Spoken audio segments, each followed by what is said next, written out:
Quiero que vayamos al libro de Éxodo, capítulo 14. Voy a hablar de la otra mirada, pero voy a interrumpir lo que estaba hablando del Sermón del Monte. Quiero tomar un pequeño desvío en el día de hoy y creer de que Dios nos va a hablar mientras leemos su palabra, como siempre lo hace.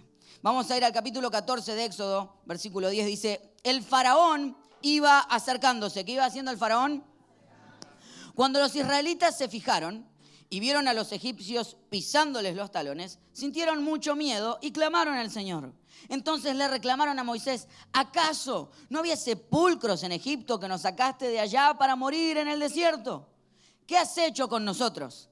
¿Para qué nos sacaste de Egipto? Ya en Egipto te decíamos, déjanos en paz, preferimos servir a los egipcios. Mejor nos hubiera sido servir a los egipcios que morir en el desierto. La iglesia, la Biblia, la palabra de Dios, el pueblo de Israel siempre tienen cosas para aprender, ¿verdad? Están saliendo de Egipto a haber sido esclavos durante mucho tiempo y se encuentran frente al Mar Rojo y ahora perseguidos por los egipcios. La historia usted la conoce. Están frente al mar y Dios tiene que hacer un milagro y ellos empiezan a quejarse en el proceso de estar en el medio, de haber salido de algún lugar donde ellos se sentían esclavos y yendo al lugar donde Dios los iba a llevar a la tierra prometida. Hay algo en el medio. Quiero hablarte hoy de ese espacio en el medio. Cuando has salido, has tomado una decisión de salir de aquellas cosas que te hacían mal o que tal vez eran buenas, pero las has dejado para ir por algunas mejores, pero todavía no estás viendo el resultado de todo lo que esperabas y estás en el proceso del medio. El día de ayer me llevaba un hombre en Uber y me gusta hablar con los conductores de Uber. Siempre hay alguna historia nueva que pueden contar. Y le preguntaba que qué hacía aquí. Él me contaba que había vivido durante muchos años en Michigan y que se había venido a la Florida huyendo del frío. Le digo, bueno, hiciste bien, encontraste un lugar donde hace bastante calor. Ahora, una de las cosas que él me contaba es que al llegar acá, las cosas que estaba viendo no eran tal cual y como él las esperaba. Y que hacía un año ya que estaba tratando de adaptarse, pero sentía en su corazón que no sabía si había cometido un error. ¿Le pasó alguna vez de emigrar, salir del lugar donde usted vivía? ¿Le pasó alguna vez? No me diga que hay inmigrantes en esta iglesia. No le puedo creer. ¿Vio cuando uno pasa y sale de esos lugares y llega al lugar donde uno creyó que todo se iba a solucionar y empieza a encontrarse con todos los problemas de lo que eso significa? Y uno dice, ¿qué hice en mi vida? Ahora, quiero hablarte a los que no solo salieron de un país, sino que salieron de una relación, salieron de un trabajo, salieron de un sueño y están en el proceso de todavía no ver los resultados, están en el medio. Quiero hablarte de qué hacer cuando estoy en el medio.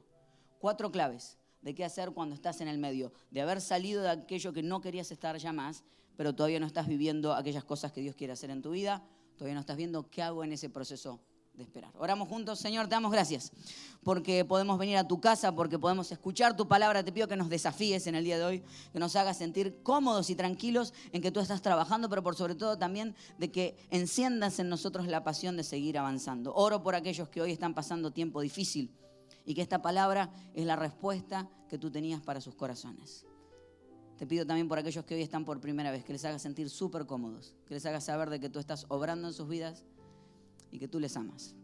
En el nombre de Jesús. Amén. Y amén. Den un fuerte aplauso a su Dios, Casa de Jesús. Vamos a ir desglosando la historia. Ahora, el pueblo de Israel acaba de salir de Egipto, está saliendo de allí y en el medio de los problemas le agarra algo que se llama nostalgia. El problema con la nostalgia es que no se puede pelear con la nostalgia porque crea ideas de lo que uno vivió que en realidad no son reales. Y te empezás a enamorar, a decir, cuando yo estaba en mi país, cuando yo estaba en esa relación, cuando yo estaba en ese trabajo, las cosas eran mejor que ahora. ¿Conoce alguno de esos que siempre cree que los mejores tiempos eran los pasados? El problema es que no hay manera de competir contra eso porque es un recuerdo en realidad. Y la nostalgia lo que genera en nosotros es una idea no real de las cosas que estamos viviendo.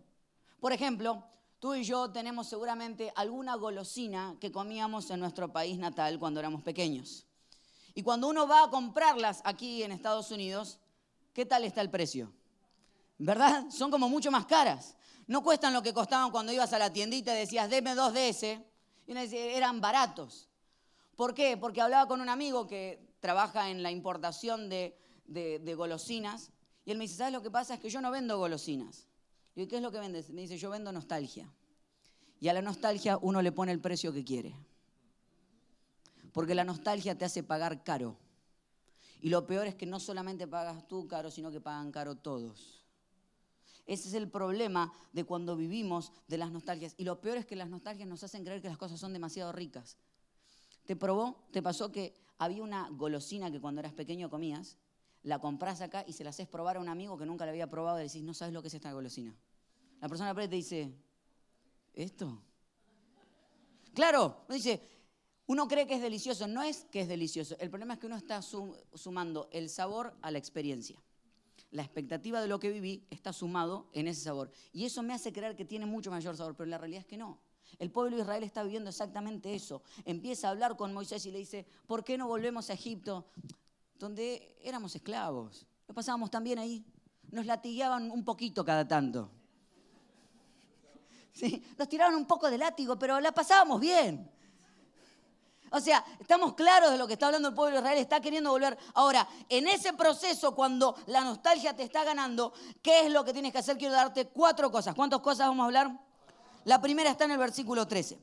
Dice, les respondió Moisés, no tengan miedo. ¿Qué es lo primero que dice? No tengan.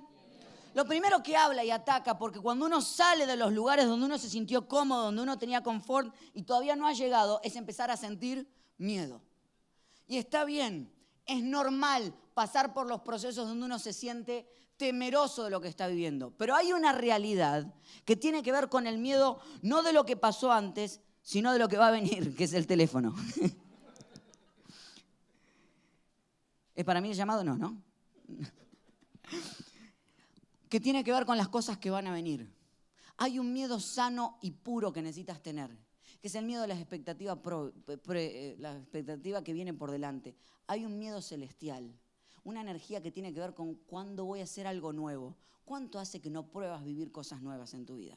Y vives con esa expectativa. Hablaba con Marcel, que usted lo conoce, que es uno de los directores de alabanza de la iglesia, y esta vez, durante 10 años, o más de 10 años, como yo era el pastor de jóvenes de la iglesia, era yo quien predicaba todas las predicaciones durante el campamento de jóvenes. Pero ahora le toca por primera vez en este año, predicaba él en uno de los sobrevivientes. Entonces me dice, Ezequiel, tengo miedo. Claro, porque es muy fácil juzgar al predicador desde donde usted está sentado, pero cuando le toca venir acá, porque cuando uno le toca enfrentar las cosas, genera miedo. Y le digo, está bien tener ese miedo. Pero lo que necesitamos entender es que no hemos sido creados para el miedo, hemos sido creados para el propósito. Tenemos un propósito al cual le fuimos llamados. Y obviamente salir de nuestras zonas de confort ha de darnos miedo, pero tiene un objetivo claro. En tu corazón siempre necesitas tener algo en lo que dices, estoy saliendo donde me sentía cómodo, estoy saliendo de mis zonas de confort, obviamente voy a tener ese miedo. Ahora, si has salido de allí, quiero regalarte una frase para que anotes en todos lados cuando camines, y es, se prohíben quejas. Cuando camines, cuando vayas, anótalo en la ladera, anótalo en donde sea que mires cada vez que te levantes, se prohíben quejas. El pueblo de Israel se había vuelto quejoso, se la pasaban quejabanciando, porque está la alabanza y está la quejabanza, ¿verdad? Aquellos que utilizan, que son grandes expertos de quejabancian todos. Entonces, lo que hacen es constantemente hablar mal de las cosas que están viviendo. De hecho, hay una parte del pasaje donde dice, ustedes quédense quietos, que Dios hará, pero hay otra versión donde dice, ustedes quédense callados, que Dios va a hacer. Porque si no tienes palabras de alabanza en tu vida, si no tienes palabras de expectativa, mejor quédate callado. Porque hay una realidad que nuestro cuerpo escucha las frases que utilizamos y reacciona en base a eso. Y aprendimos a tener frases armadas que nos ayudan a mantener el miedo y nuestra seguridad. Por ejemplo, más vale conocido que bueno por conocer. Más vale pájaro en mano que 100 volando. ¿Cuánto? 100. Me habías agregado un número más. 100 volando. Que es para el pueblo de Israel como decir, más vale vivir como esclavo que morir libre. Era lo que el pueblo de Israel estaba diciendo. Y hay algunos de nosotros que vivimos así. Y nos aprendimos frases y nos las creemos. Más vale malo conocido que bueno por conocer. No. Prefiero toda la vida salir de aquellas cosas que me hacen mal y estar en la incertidumbre y en el propósito del miedo de conocer algo bueno que va a ser bueno para mi vida. ¿Cuántas cosas venís soportando en tu vida que te están haciendo mal? Y es tiempo de conocer algo mejor. ¿Cuántos están de acuerdo conmigo? Le dan un fuerte aplauso a su Dios.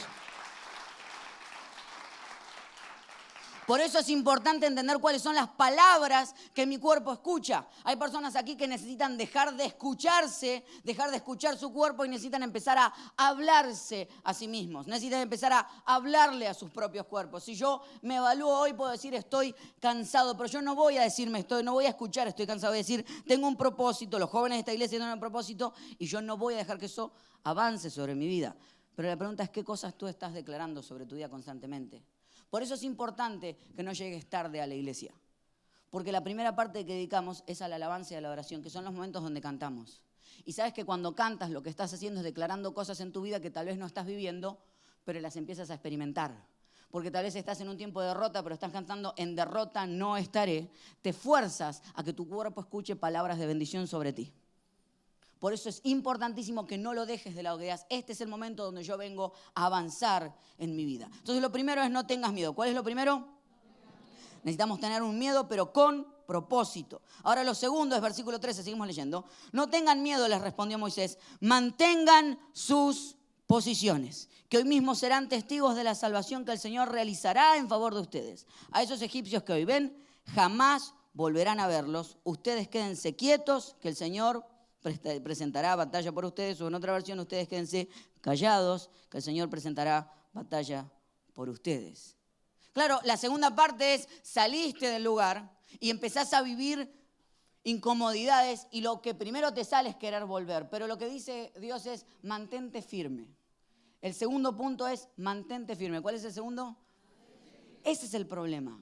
Que cuando salimos de nuestros lugares no estamos dispuestos a mantenernos firmes en las decisiones que tomamos. Entonces constantemente volvemos a las mismas cosas porque no solo salimos de un lugar, porque esta generación está amante de probar cosas nuevas, pero no es amante de mantenerse en las cosas nuevas que está intentando. Pero ¿sabes qué? Hay milagros que lo vas a ver en lo monótono, en seguir insistiendo una y otra vez en aquellas cosas que Dios te dijo que salieras y que te mantengas en esos lugares. El problema es que nos movemos solamente en emociones. Y quiero regalarte 2 puntos de cómo mantenerte en un lugar. El primero no es un sentimiento, es una decisión. ¿Cuál es el primero? No es un sentimiento, es una decisión. Hay una canción que salió hace un tiempo que se llama In My Feelings, que es del cantante Drake. Usted dirá, ¿de qué apóstol está usted hablando, pastor? Ya se lo voy a contar. La canción básicamente dice, Kiki, do you love me? ¿La conoce? Are you riding? Say you'll never ever leave from beside me, because I want you, and I need you, and I'm down for you always. Algo así dice la canción. Drake me está llamando en este momento para contratarme por esta interpretación que he hecho. De hecho, esta canción tiene una coreografía. Quiero que hoy la aprendamos todos juntos. Pues usted dice, ¿cómo? Usted hoy de aquí va a salir con información para su vida. Vamos todos juntos. Lo primero es Kiki, dice, do you love me? Va a poner las manos así como que fuera corazón. Ponga las manos porque no nos vamos, ¿eh? Póngala. Ahí va, listo. Entonces va a ser Kiki, do you love me? Va a ser como que palpita. Do you love me? Ahí va. Entonces la próxima que es Are you riding? Que es como si vas conmigo, va a ser como que hace en el carro. Are you riding? Vamos de vuelta. Kiki, do you love me? Are you riding? Y después la tercera parte es Say you'll never ever leave from beside me. O sea, nunca te vas a ir de mí. Entonces usted hace como que se va la persona. Vamos de vuelta entonces. Kiki, do you? Are you? Say you never, never. Ahí está, perfecto. Usted den un aplauso a lo que está aprendiendo en el día. Cuando se suba su hijo o su nieto al carro, usted lo va a sorprender en el día de hoy. Dice, miren. Ahora, la canción lo que habla es que básicamente el cantante le está diciendo a la persona que está al lado, le dice, decime que vas a estar conmigo para toda la vida, que vas a darme amor eterno. Ahora, lo que no siguen cantando el general de las canciones, pero yo me puse a investigar a este apóstol que escribió, es que la primera parte dice, Kiki, do you love me? Are you riding? Ese es el nombre de una de sus novias.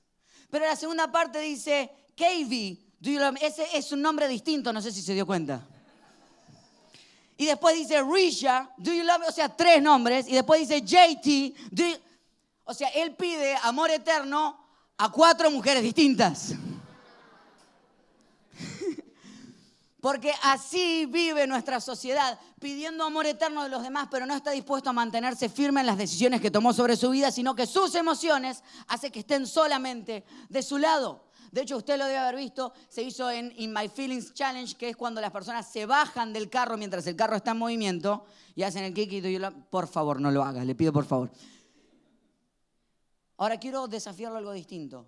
Si el desafío es estar en nuestros sentimientos o emociones, ¿por qué no hacemos el In My Decisions Challenge? ¿Por qué no nos desafiamos a vivir en nuestras decisiones? ¿Por qué no nos desafiamos a vivir en aquellas decisiones que hemos tomado? Salí de un lugar, no solamente no tengo que tener miedo, sino que me tengo que mantener firme. ¿Cuántos están dispuestos a hacerlo en el día de hoy? Da un fuerte aplauso. Soy Dios. Ganas si no te bajas. Ganas si no te bajas. Y lo que necesitas entender, segundo punto, el primero no es un sentimiento, es una decisión. El segundo es elige el propósito por sobre la comodidad.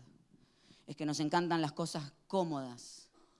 Nos encanta que todo esté a nuestra comodidad, pero cada vez que salgas de los lugares de confort, te vas a encontrar con cosas incómodas. De hecho, el pueblo de Israel cuando sale de Egipto, dice esto era lo peor que me pudo haber pasado, primero se encuentra con el Mar Rojo y después del Mar Rojo, una vez que lo cruzan, se encuentran con el desierto por el que pasean durante 40 años.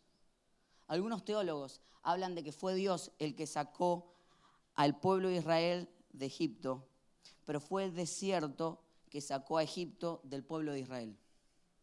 Se lo vuelvo a decir. Algunos teólogos dicen que fue Dios quien sacó a Israel del pueblo de Egipto, pero fueron los 40 años en el desierto lo que sacaron a Egipto y la conciencia de esclavitud del corazón de los israelitas. Porque cuando salgas de tus lugares de confort seguramente vas a pasar desiertos. Y son los desiertos los necesarios para prepararte para recibir bendiciones mayores. Porque necesitas sacar de tu cabeza la conciencia de esclavitud que venías trayendo. Entonces, ¿cómo hago para romper eso? Necesito pasar por los desafíos que me preparan para perdurar en mi vida y cuando logré perdurar, estoy listo para recibir mayor bendición. Hay personas que dicen, salí de mi país, salí de mi trabajo y estoy en un momento donde no tengo dinero. Obvio, pero es parte. Estás en el proceso, estamos en el desierto, me estoy preparando porque si lo que salí es para recibir mayor bendición es porque en el proceso tengo que prepararme para administrar lo que debe venir en mi vida. Entonces, necesitas entender que por sobre la comodidad vas a tener que escoger tu propósito. Ganas si no te bajas. Punto número 3. Vamos a ir al versículo 14. Es muy interesante. Porque le vuelvo a poner la imagen. Está el pueblo de Israel, está Moisés y está Dios. Y es Moisés hablando con el pueblo de Israel cuando ellos empiezan a quejar. Y él les dice, ustedes quédense quietos, que el Señor presentará batalla por ustedes. Entonces imagínense, ellos quejándose, Moisés diciéndole a ustedes, quédense quietos, que Dios va a presentar batalla por ustedes. Entonces Moisés se da vuelta y empieza a hablar con Dios, diciendo, ya te los calmé, no te preocupes. Versículo 15. Pero, diga conmigo, pero. El Señor le dijo a Moisés, ¿por qué clamas a mí? Ordena a los israelitas que se pongan en marcha. Es buenísimo. O sea, cuando Moisés se da vuelta y le dice a Dios, estamos listos, ya te los calmé, dice, ¿a quién calmaste? Deciles que se muevan. ¿Por qué me buscas a mí? Porque sos Dios. No, a ellos ponelos a hacer. Porque hay muchos de nosotros que vivimos gritándole a Dios, haz algo, sácame de aquí, haz algo, por favor. Y Dios nos responde, tú haz algo. Porque hay gente que está esperando que Dios haga el milagro para ellos no hacer el esfuerzo. Porque hay gente que quiere salir de una situación que le hace mal, pero no está dispuesto a hacer el esfuerzo suficiente para salir de los lugares que les hacen mal. La pregunta es si estás dispuesto a hacer el movimiento primero para que Dios te encuentre en el medio de tus esfuerzos.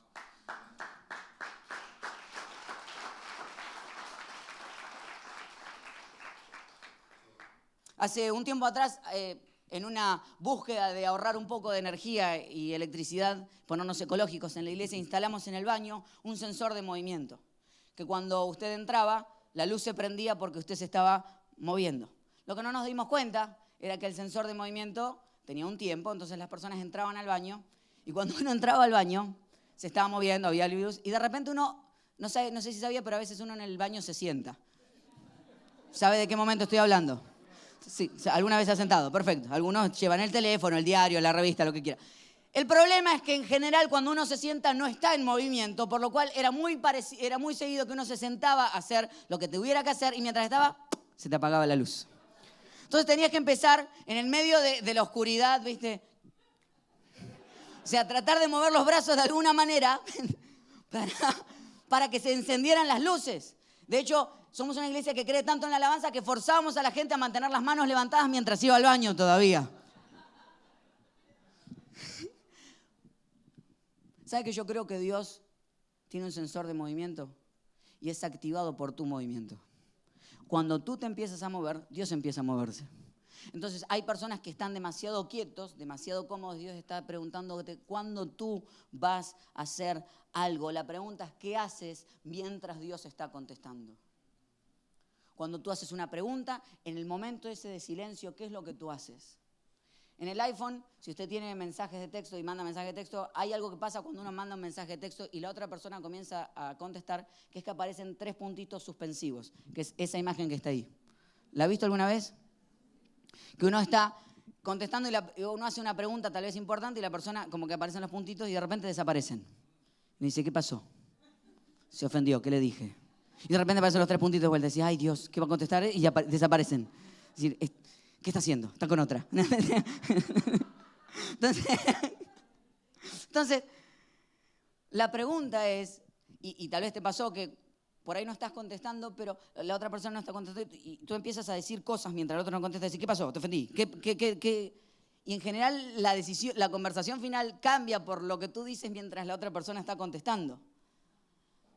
La pregunta es, ¿qué es lo que tú haces mientras Dios está contestando a tu pregunta? ¿Cómo tú actúas mientras Dios está contestando? ¿Te estás moviendo o estás esperando que Dios haga todo el trabajo por ti?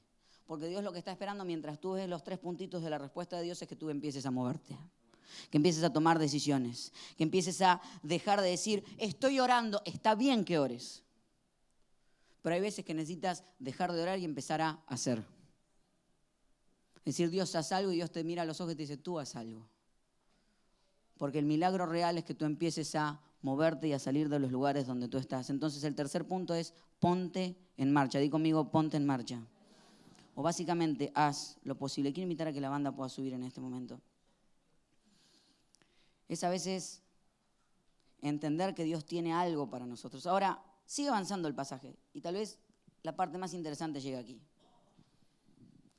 Porque el versículo 15 dice, pero el Señor le dijo a Moisés, ¿por qué clamas a mí? Ordena a los israelitas que se pongan en marcha. Hasta ahí bien. Hasta ahí está claro. Eso Moisés lo podía hacer. Se podía dar vuelta, hablar con Dios, mirar al pueblo y decir, pónganse en marcha. Pero, sigue. Y tú, le dice a Moisés, Dios a Moisés, levanta tu vara, perfecto, extiende tu brazo sobre el mar, puedo hacerlo, y divide las aguas, ok, para que los israelitas crucen sobre terreno seco.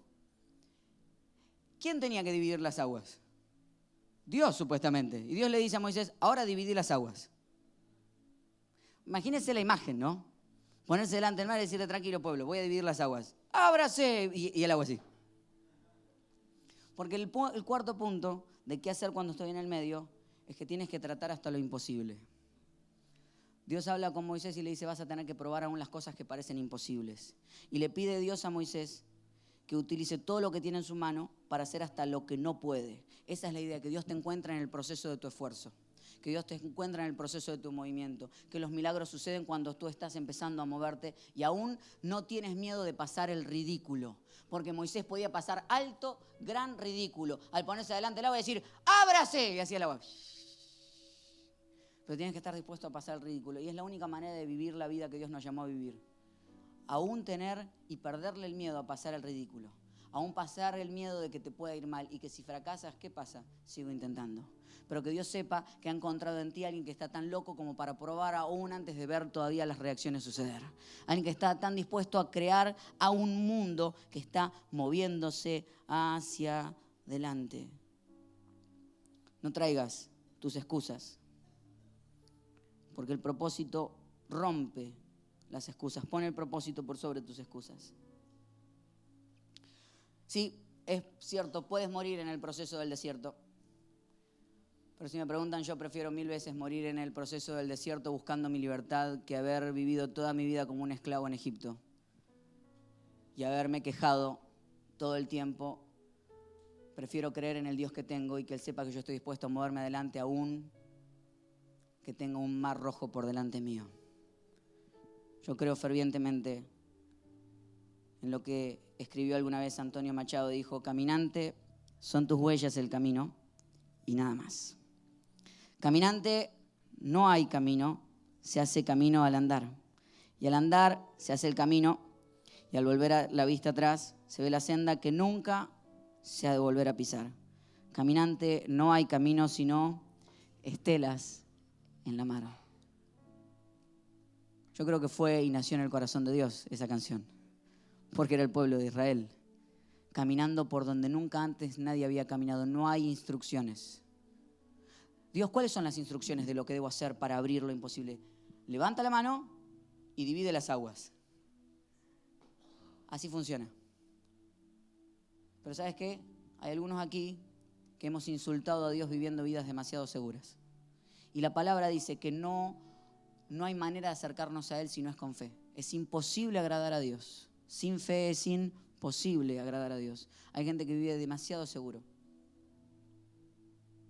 Y la única manera de agradarlo es con fe, dando los pasos aún de probar lo imposible. Hace 15 años atrás, nuestra iglesia comenzó por un paso de fe. Y el año que viene, el domingo que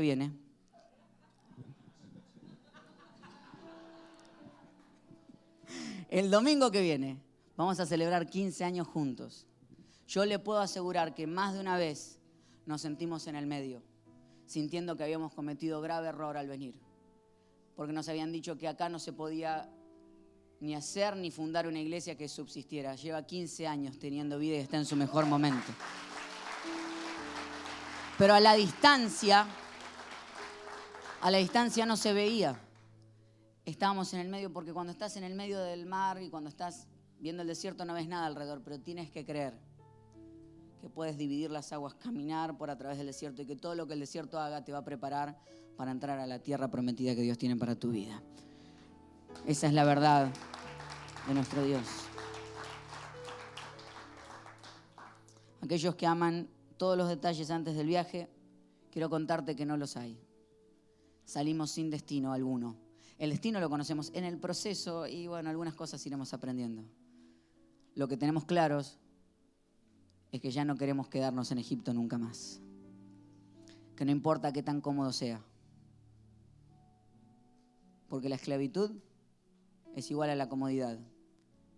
Y allí lo bueno es que tienes a quien culpar. Son ellos los que me hacen mal. Pero cuando sales, te encuentras que no tienes que culpar a nadie, sino que tienes que vivir la vida que Dios te llamó a vivir. Eso es lo que yo quiero declarar para tu vida en el día de hoy. Señor, te doy gracias por la oportunidad de venir a tu casa en el día de hoy. Señor, yo te pido que nos desafíes a vivir esa vida que nos llamaste a vivir.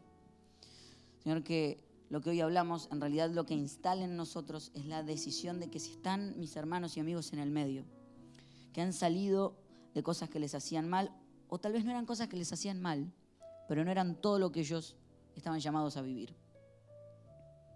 Y están en el medio porque todavía no ven los resultados.